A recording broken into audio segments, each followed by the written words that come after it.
Et comme chaque lundi, nous retrouvons Fahd Erraqi en direct de Rabat pour sa chronique politique. Bonsoir Fahd. Aujourd'hui, nous allons parler de ce dossier de retraite des parlementaires au Maroc, bien naturellement, un sujet qui a déchaîné les passions tant au sein de l'hémicycle que sur les réseaux sociaux.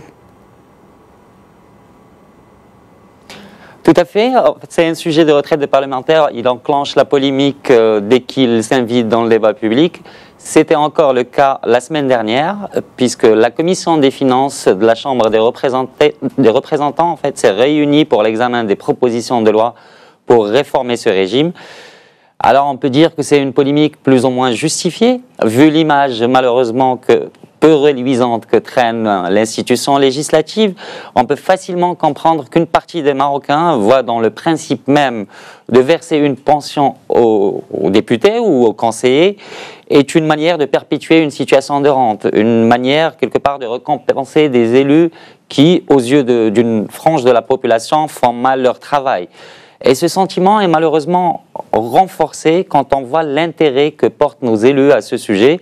La réunion du mardi 17 juillet, cette réunion de la commission des finances, a enregistré la participation de 95% des membres de la commission, quasiment un record ou du moins un niveau d'un taux de participation qu'on voit très rarement au sein de cette commission, même quand il s'agit de sujets cruciaux. Donc voilà, cela laisse croire que les parlementaires sont un peu plus intéressés par leurs propres privilèges que par les dossiers ou les affaires nationales. Enfin, quand on observe que le sujet fait l'objet d'arrangements entre plusieurs formations politiques, notamment les 6 partis de la majorité, en plus d'une grande force de l'opposition qui est le parti de l'Istiqlal, cela a tendance à donner cette illusion que toutes les formations politiques sont en connivence par rapport à ce sujet, et ça n'arrange pas l'image, en tout cas, toujours des parlementaires. Cela dit, ce consensus politique autour d'un sujet pareil est incontournable. C'est le seul moyen de sauver ce régime qui est aujourd'hui en faillite et qui se retrouve bloqué parce que les anciens élus, ça fait plusieurs mois qu'ils n'ont pas touché cette pension de retraite, justement. Mais vous le dites, Fahd, le système est actuellement en faillite. Quelle est, dans le détail, la situation de ce régime des retraites et surtout, quelles sont les mesures proposées pour le sauver?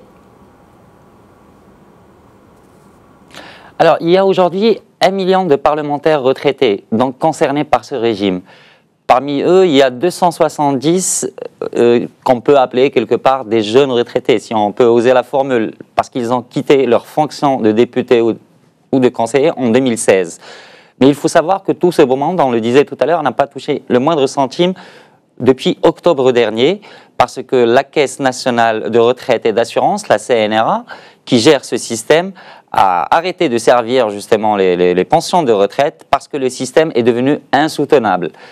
Cet organisme a même proposé au gouvernement une sorte de plan de sauvetage provisoire, mais qui devait coûter dans les 80 millions de dirhams.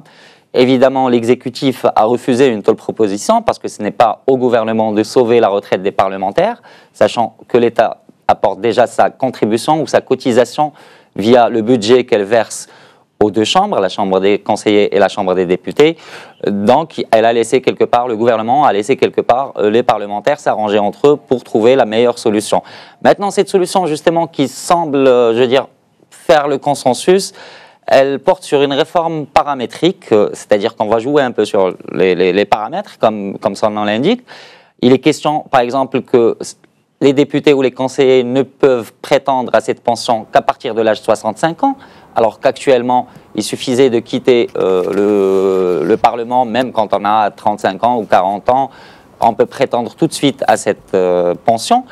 Il y a aussi la pension en elle-même, c'est-à-dire le montant de la pension. Si jusque-là, on versait 5 000 dirhams par législature, c'est-à-dire 1 000 dirhams par an pour chaque parlementaire, il est question dans la réforme de descendre à 700 dirhams par an, donc dans les 3 500 dirhams.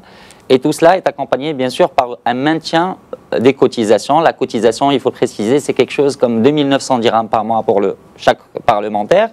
Et la Chambre concernée, la Chambre des conseillers ou la Chambre des représentants, verse quasiment le même montant pour ce régime. Alors, ces différentes mesures donnent une bouffée d'oxygène à ce régime de retraite, Mais la partie reste loin d'être gagnée parce qu'il y a encore des blocages de la part de forces d'opposition et cette proposition de loi n'est pas encore acceptée par tous et donc adoptée.